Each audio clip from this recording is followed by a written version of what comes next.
Ok, senhores, professor Riano aqui mais uma vez na disciplina de dispositivos de manobra para o terceiro ELTE integrado, Campus Juiz de Fora, do Instituto Federal Sudeste de Minas Gerais. Espero que estejam todos muito bem, com saúde, dispostos aí, né, a dar continuidade dos nossos estudos. Para mim uma alegria muito grande, um prazer. Cumprimento a todos aí com uma boa tarde para a gente poder seguir em frente aí nos nossos estudos. Bacana?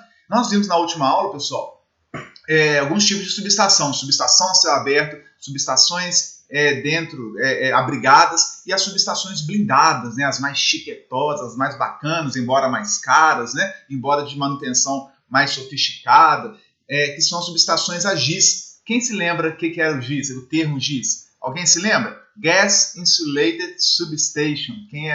Quem se lembra lá, aqui, ó, ao termo GIS aqui, Gas Insulated Substation. E eu vou deixar aqui, já está no SIGA, aliás, um vídeo curto, pessoal, vídeo de 4, 5 minutinhos, vale muito a pena assistir, né? Muito interessante, que mostra por dentro, mostra algumas características justamente da subestação GIS-H, isolada SF6, da usina de Itaipu, uma subestação de grande porte, bacana, vale a pena vocês irem lá conferir, assistir uns 4, 5 minutinhos aí. Tenho certeza que vai acrescentar muito aí no conhecimento de todos vocês, ok? E hoje nós vamos dar sequência aqui ao nosso estudo de classificação de subestações, mostrando alguns tipos com relação à forma de operar essa subestação. Tá? Então, o primeiro tipo, moçada, o que seria? Subestação como operador. São subestações mais antigas, subestações de grande porte, mas muito antigas. Talvez hoje no sistema elétrico de potência nosso, talvez poucos casos ainda, restam ainda poucos casos desse tipo de subestação. Por quê? É o tipo de subestação de operação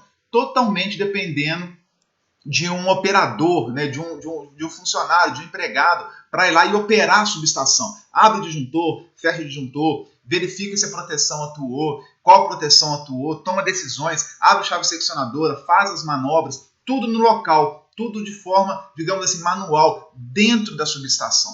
Né? Antigamente isso era muito comum. Aliás, antigamente os abrigos da subestação, a parte abrigada da subestação que tinha uma edificação, já tinha ali meio que uma casinha do operador, né?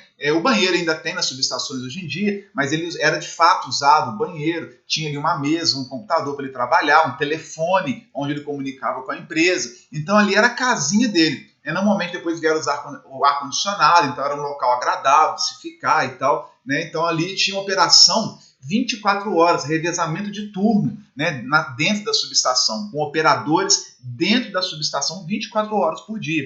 Né? E isso, e a nossa subestação não é o melhor local para estar ali um homem, né, para estar ali operando tudo de forma manual, e a automação veio chegando, e está chegando cada vez com mais força. E aí vieram as subestações do segundo tipo, semiautomáticas. Antes de falar das semiautomáticas, aqui fala que exige um alto nível de treinamento de pessoal, porque os operadores tinham que conhecer tudo da subestação, os comandos que deveriam ser realizados, as manobras, a sequência de operação. Então eu vou desenergizar um circuito, né, de 138 kV, um ramo de 138 kV, um BEI que nós falamos, tinha todo aquele procedimento de operação, né, eu vou ligar um gerador de emergência, eu vou avaliar uma proteção que atuou, então era tudo dependente do operador. Então tinha os procedimentos muito bem estabelecidos, treinamentos realizados com muita frequência, e aí vieram subestações já semiautomáticas. Agora, nessas subestações, alguma coisa já começou a ser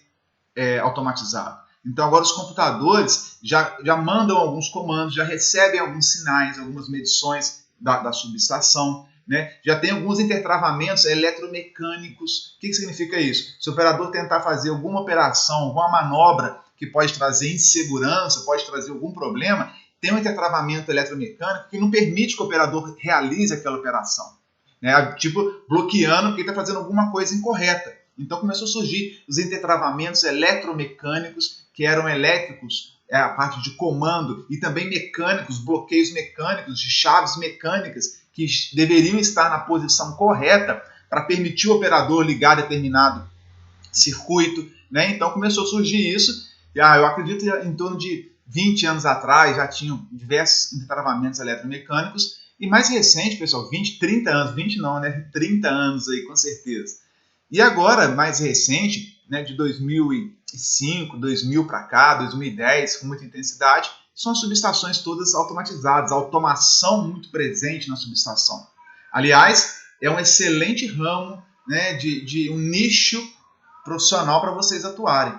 Quem gosta de automação, quem gosta aí de trabalhar, né, com essa tecnologia, automação de subestação é o filé do mercado. É muito bacana, né? Envolve a parte de sistema elétrico de potência e envolve também a parte de automação. Então, une o útil ao agradável. É chique demais os equipamentos que são utilizados, né? Você tem que estudar muita parte de tecnologia, de comunicação. Então, vale muito a pena para quem gosta de automação e também gosta de subestação, gosta de sistema elétrico de potência, trabalhar aí com um sistema de automação de subestações. Onde agora o objetivo é tirar o homem da subestação.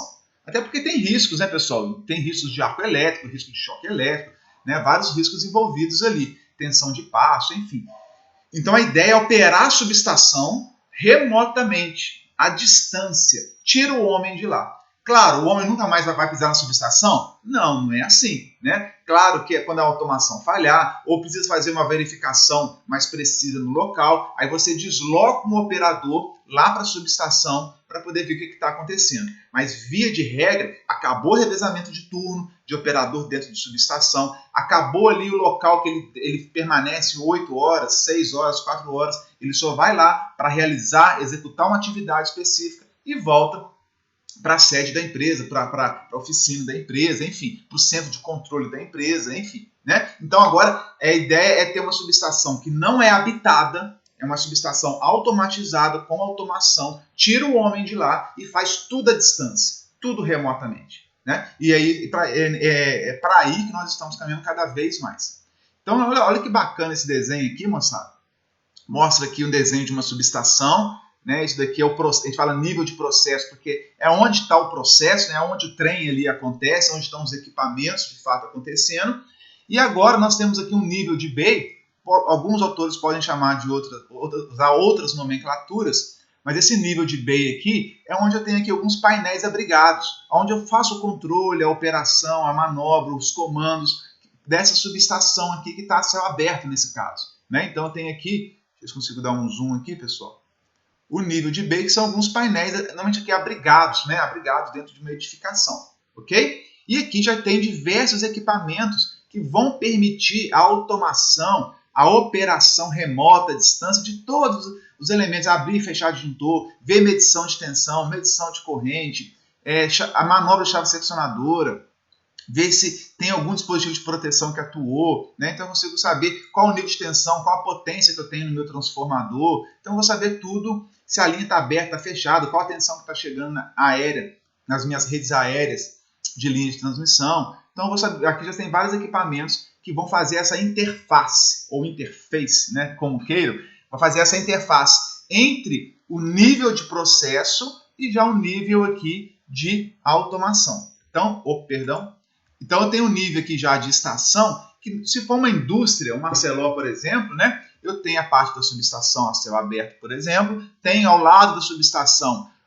uma edificação onde abriga alguns painéis elétricos necessários também. Esses têm diversos dispositivos de automação dedicados à automação que mandam para uma sala de operação, né, que pode estar próxima à subestação ou não, pode estar um pouco mais distante. E por fim eu tenho um centro de controle, né, que pode chegar a nível, né, da palma da mão hoje de um celular. Então hoje é possível você inclusive comandar uma subestação ou então receber todas as informações dessa subestação, quais disjuntores estão abertos, fechados, posição de chaves, carregamento de transformador, potência, tensão, frequência, saber todas as informações do sistema na palma da mão, né? Ou num centro de comando que pode estar dentro da usina, dentro da própria cidade ou muito afastado. Então eu posso ter o centro de controle da CEMIG em Belo Horizonte, comandando várias subestações distribuídas ao longo das cidades de Minas Gerais, né? Eu posso ter um centro de comando de Furnas, comandando toda a geração, transmissão de todas as usinas de Furnas ao longo do país. Então isso se tornou possível graças à automação, né? Muito bacana. Quando nós, técnicos e engenheiros, estamos envolvidos desde o processo aqui, lá na subestação propriamente dito, até, né, as casas de controle, onde abrigam os painéis necessários. Muitas vezes aqui os painéis podem ser de média tensão, 13.8, 34,5 kV, enfim. Aqui eu tenho níveis de alta tensão, 138 em diante. E um nível de operação dentro da própria usina, da própria cidade, e níveis mais afastados, centros de controles mais distantes ainda. Né? Então, para todo esse conjunto funcionar, e funcionar muito bem, com muita precisão, a gente tem que trabalhar bastante. Né? Tem que especificar muito equipamento, tem que testar, tem que comissionar, tem que instalar, né? Tem que projetar, enfim, tem que ter uma série de etapas aí para esse trem aí funcionar bacaninha. E um comando que saia daqui, ele chega, passa por todo o processo até abrir e fechar aqui um disjuntor, até conseguir fazer alguma manobra de fato, né? Abrir, fechar, energizar, desenergizar um circuito e por aí vai. Isso é um sistema de automação de subestação. Né? Tenho certeza aí que muitos de vocês cresceram os olhos para essa área, porque é o filé, né, do nosso mercado aí de eletrotécnica. É a parte mais bacana que eu vejo na nossa área de atuação. Né? Eu tive a oportunidade de trabalhar em alguns projetos envolvendo, né, desde a automação até a subestação. Nunca fiquei muito preso à automação, porque não é minha especialidade. Minha parte sempre foi mais a parte de subestação, painéis, especificação da parte bruta da subestação, digamos assim, né, onde realmente eu me encontro, e a parte de proteção elétrica, sempre atuei muito com a parte de proteção desses dispositivos, que hoje a proteção, né, os relés que fazem a proteção de sobrecarga, identificação de curto-circuito, sobretensão, subtensão, enfim, toda a monitoração de proteção do sistema elétrico é feita por nós também, e tem uma interface muito grande com a automação, né, porque tudo que você faz, proteção, alarme, desligamento para evitar um curto-circuito, enfim, tudo isso tem que mandar para o sistema supervisório. A gente fala que tem um sistema supervisório de automação, né, que recebe todas essas informações, alertam os operadores, as pessoas que trabalham nesse centro de controle, para eles tomarem decisão. Inclusive, para ficar sabendo que teve um curto-circuito na linha 1 e que o disjuntor atuou, e qual foi a corrente de curto-circuito, quanto tempo demorou para abrir, né, e como é que está a situação agora. A gente fica, tudo sobe, que a gente fala, para o sistema de supervisão, o sistema supervisório. Né? Então, mesmo quem trabalha hoje com a parte mais bruta, tem uma interface muito grande com a automação, porque tudo hoje é automatizado. Bacana? Legal, pessoal? Dúvidas, né, interesses, aí joga lá no grupo que nós vamos conversando. Show? Plus, isso daqui é uma tela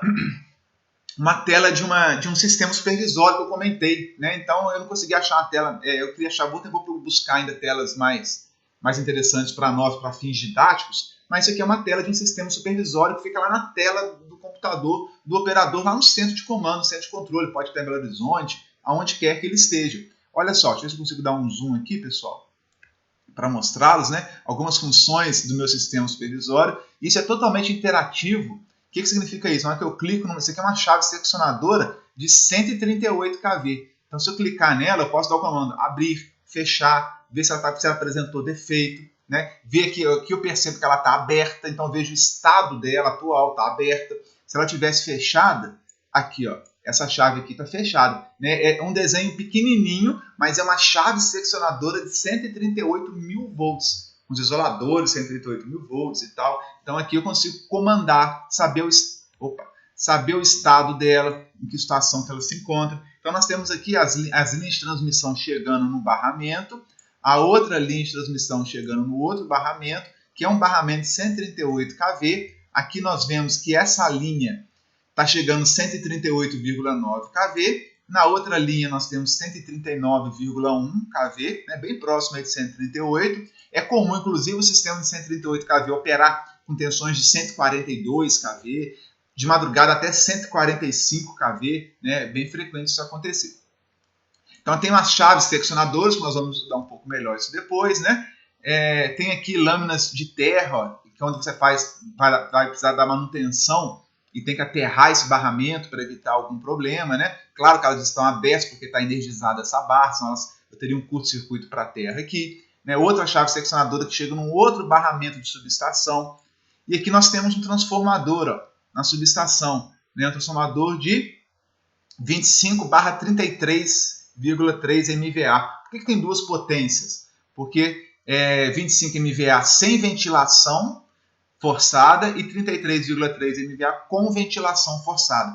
Os transformadores grandes de subestação, ele tem vários radiadores, ventiladores grandes acoplados na sua carcaça metálica, que quando eu aciono, eu ligo esses ventiladores, a troca de calor é muito mais intensa e eu consigo transformar mais quantidade de potência, né? Então, sem ventilação forçada, com os ventiladores desligados, eu posso passar até 25 MVA por esse transformador. Na hora que eu ligo esses ventiladores, que a gente fala ventilação forçada, a potência do transformador aumenta porque eu aumentei a troca de calor, ok? E aqui mostra que ele está chegando aqui, ele deve ser de 138 kV para 13.8. No secundário dele parece que tem 14.1 kV, 117 amperes, 2,8 megawatts. Ele está no ligado, tem TAP, isso aqui significa, vocês vão ver esse melhor transformador, mas eu consigo mudar a relação de transformação dele para aumentar e diminuir a tensão do secundário. Está ligado no TAP 6. E aí tem algumas temperaturas aqui padrão de referência para nós. E esse transformador, 14.1 kV no secundário também. Opa! E aqui a gente tem várias informações do sistema. Aqui são as cargas, né? Isso aqui é um disjuntor. Esse quadradinho aqui, pessoal, é um disjuntor. Isso aqui é um gerador de emergência, né? Então, aqui é um gerador de emergência que está desligado. O serviço auxiliar está desligado. Caso eu perca energia nesse barramento, porque eu perca aqui o 138 kV, deu um blackout no sistema, eu ainda consigo alimentar com gerador de emergência esse barramento para manter algumas cargas que não podem desligar jamais, né? E aqui nós temos duas barras, elas estão conectadas, essas barras. Aliás, está aberto, está verdinho aqui, ó, verdinho é aberto, vermelho é fechado. Então esse disjuntor aqui está aberto. Querem ver a potência dele aqui? Esse disjuntor, aqui, ó, 0 amperes, ó, o verdinho, 0 amperes, 0 megawatts. Quando está vermelhinho, 89 amperes, 2,2 megawatts. 2,2 megawatts com 3,4, com 3,7. Nós temos aqui em torno de 7, 9 nos quebrados. Cadê? Deve ter mais alguma carga alimentando aí. E nós temos aqui, por exemplo, ó, 1 megawatt, 1.2, 0.4, né? Tá dando aí 2.6, mais ou menos aqui. Esses 2.6 megawatts está aqui, ó, 2,8 megawatts. É o que está passando do transformador sendo consumido nessas três cargas, todas elas fechadas aqui. Entendeu? Tranquilo, pessoal? Então, olha só. Isso aqui é um sistema supervisório de operação de uma subestação. Se eu clicar num disjuntor desse, eu consigo dar o comando de abrir o disjuntor, fechar o disjuntor. Esse disjuntor aqui está aberto. Se eu quiser energizar essa carga, que eu não sei, alimentador 10, se eu quiser energizar esse alimentador 10, basta eu clicar no disjuntor, dar o comando de ligar o disjuntor, aí eu tenho que confirmar que eu quero ligar, e ele passa a ficar vermelhinho. E lá na subestação, o disjuntor lá é de 3,8 kV, ele tem os seus contatos fechados. Então isso é uma automação de subestação, é onde nós estamos caminhando hoje aí. Ok?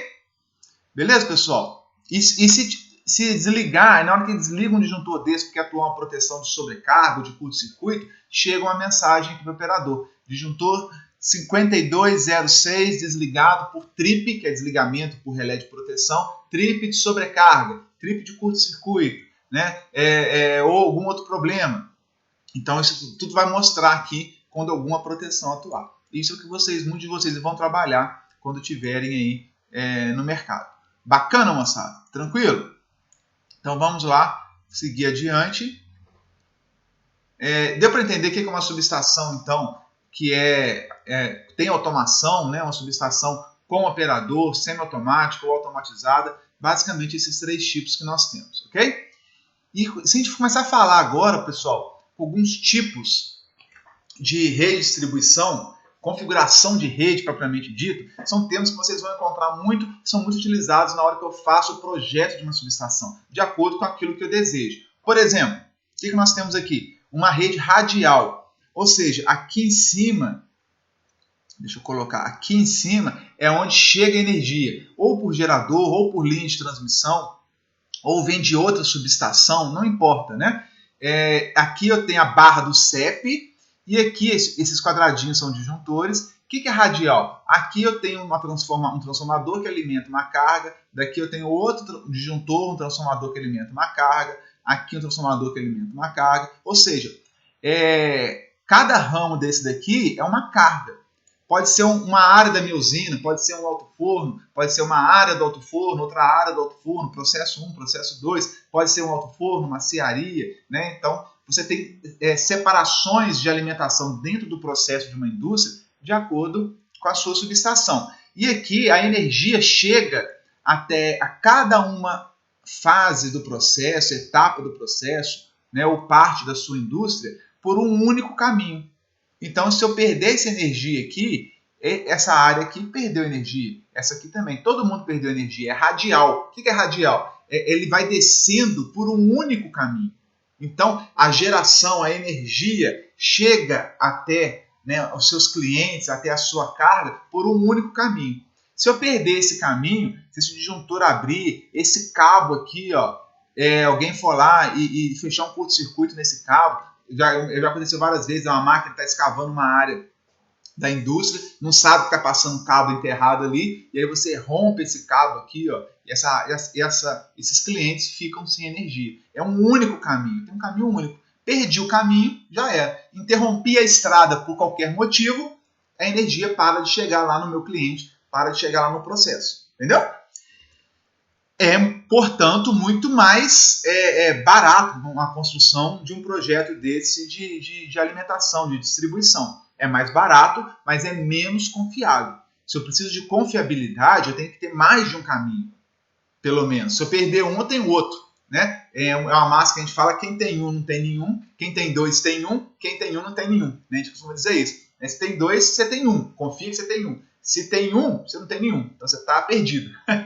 Então, se forem partes aí do processo essenciais, né, é ideal que a gente faça pelo menos um sistema aí em anel. O que é isso? Olha esse meu cliente aqui, olha essa minha carga aqui. Eu tenho uma alimentação vindo por esse barramento, mas se acontecer alguma coisa com esse cabo, eu consigo ir pelo outro lado. Ó, eu consigo chegar aqui pelo outro lado. É um sistema em anel que nós falamos. Todo barramento ele tem um caminho e tem um outro caminho pelo outro lado. Eu consigo fazer a maior viagem aqui, mas eu consigo chegar por um lado e eu consigo chegar pelo outro lado. Se eu perder a alimentação de um lado, ainda é possível eu receber a alimentação de outro lado. Entenderam? E o sistema reticulado ele é mais confiável ainda porque eu tenho vários caminhos para se chegar até a minha carga. Primeiro, que nós vimos mesmo no sistema em anel, tudo parte de um barramento único. Se acontecer um sinistro, algum problema aqui nesse barramento único, um blackout aqui, ou algum problema de proteção que alimenta esse barramento, toda a minha usina já era. E não importa se está em anel, se chegar a 0 volts aqui, chega 0 para um lado, chega 0 pelo outro lado, não adianta nada. Né? Agora, no sistema reticulado, pessoal, normalmente já tem aqui uma barra de alta de 138 kV, outra barra de 138, ou uma subestação de 13.8 de um lado, outra subestação de 13.8 do outro lado, e aí eu começo a alimentar as minhas barras aqui para baixo, até chegar nas cargas. Ó, essa minha carga aqui, a cearia, por exemplo, chega por esse barramento de 13.8, ou pode chegar, ó, eu vou navegando, por um outro barramento de 13.8. Então agora eu tenho duas subestações que podem atender a minha carga. Se uma subestação der problema, eu tenho a outra. Porque no anel, se der problema num cabo, eu venho pelo outro cabo. Mas o ponto de origem é o mesmo. É a mesma subestação como origem. Aqui no anel, eu tenho uma subestação de origem do CEP única. No sistema reticulado, eu passo a ter duas barras de CEP independentes, com transformadores independentes, conectados a alta tensão, por exemplo, de forma independente. Né? Então, eu tenho mais flexibilidade, muito mais garantia, muito mais confiabilidade. Né? Porque se eu perder uma barra do CEP, eu tenho a outra. Se eu perder o cabo, eu posso vir pela mesma subestação, pelo outro cabo. Então, começa a ter várias opções. Né? Ainda tem uma terceira opção. Ainda tem uma terceira opção que vem aqui por baixo, pela outra barra. Ou seja, eu tenho vários caminhos possíveis para chegar até o meu cliente, até o meu processo que eu preciso alimentar. Né? Claro que nessas considerações, a operação vai ficando mais delicada, eu tenho que estudar muito mais antes de fazer essa operação, para não ter sobrecarga um em ou outro cabo, eu tenho que estudar muito mais para não fechar curto-circuito, para não fechar paralelismo indesejado. fica muito mais caro, né? Então é um sistema de potência mais sofisticado, mais confiável, mais caro, mais difícil de ser operado. Tem vantagens e desvantagens, ok? Tranquilo? Pesquisem mais aí na internet sobre sistemas de distribuição de energia, né? Anel, radial, reticulado. Pesquise, vocês vão tendo uma ideia bacana aí do que eu estou falando. Joia? E aqui está um macetezinho que comentei com vocês, né? Coloquei como curiosidade mais, porque aqui nosso curso não é de transmissão de energia, mas a escolha da tensão de transmissão de energia elétrica. Eu falei que tem alguns métodos, potência, outros métodos, fórmula de Schill, outros métodos super sofisticados, e tem um aí que é o mais simples de todos, o mais comum, onde eu falo KV igual a quilômetro. O que significa isso, moçada? KV aproximadamente igual ao quilômetro. Se eu tenho uma linha de 100 quilômetros, eu teria que ter o comprimento da linha de 100 quilômetros, uma boa tensão para eu transmitir nessa linha, uma boa relação técnica e econômica, seria 100 kV. Professor, mas naquelas tabelinhas que nós vimos lá no início desse material, não tem 100 kV. O mais perto é 138. Ok, é isso mesmo. Então, uma linha de 100 km de comprimento, 138 kV é uma boa escolha. Uma linha de 150 km, 138 kV também é uma boa escolha. Entenderam? Que é aproximado ali. Então, eu pego a tensão usual mais próxima, não é tensão usual, tensão padronizada mais próxima da distância da linha. Uma linha de 200 km, eu vou usar 138 kV ou eu vou usar 230 kV? O que vocês acham? 230, né? kV, que é uma tensão também aí padronizada, que está mais próximo de 200 km de comprimento. Né? 300 km de distância, aí a linha de 345 kV cai como uma luva. Né? Um linhão aí é até difícil encontrar linhão de 500 km, né? É muita coisa. Mas o linhão, se tiver que fazer um percurso de 500 km, 500 kV, né? Ok? Então, se fosse fazer uma transmissão de Juiz de Fora para Vitória, Espírito Santo, né? 500 kV seria um bom valor. Tem uma linha, pessoal, de Campos, no Rio de Janeiro, até Vitória, Espírito Santo, em torno aí de 300 km de distância. E a linha de 345 kV. Olha só, né? Que fantástico. Né? Como é que funciona? Itaipu são cerca de 900 km de linha. O ideal seria lá uma linha de 1000 kV, 1 megavolt. Só que eu expliquei que na época, né, eles não quiseram abusar tanto da tecnologia e usaram uma linha de 750 kV para fazer um linhão aí de em torno de 900 km. Tá bom também, tá bacana. Talvez 1 megavolt fosse mais adequado até, mas na época seria um grande desafio. Né? Então ficaram com 750. Perceberam como é que as coisas aí funcionam? Bacana?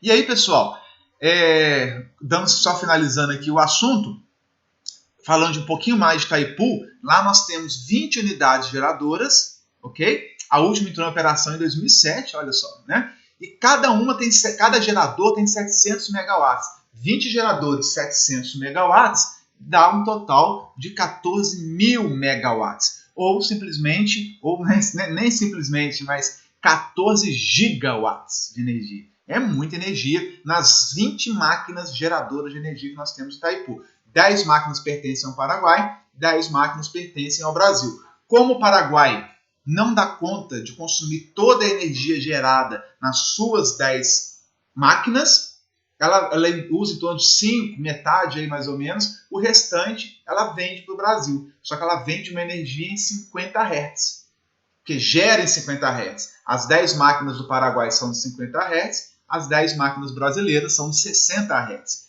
E aí nós temos, que eu falei, converter essa energia que a gente compra do Paraguai, das máquinas do Paraguai, de Itaipu, de 50 Hz para 60 Hz. Eu falei que a gente faz isso como? A gente retifica, transforma em corrente contínua, transmite em corrente contínua em 600 kV lá para São Paulo. Lá em São Paulo eu vou inverter essa corrente contínua para corrente alternada em 60 Hz. Vou mostrar o diagraminha aqui para vocês entenderem um pouco melhor, tá? Leem depois as informações aqui com calma, tem umas coisas bacanas aí de informação para vocês pegarem aí, beleza? Claro que cada gerador da usina é composto de um gerador, uma turbina e os equipamentos auxiliares, né? E a turbina lá tem uma série de pás, um eixo acoplado ao gerador. Leiam mais, vocês vão ver isso melhor na disciplina de geração e transmissão de energia, ok? Aqui está explicando o processo de geração de uma energia hidrelétrica lá de Itaipu. Leiam com calma depois aí. Parem o slide, deem uma lida que vale a pena. Beleza?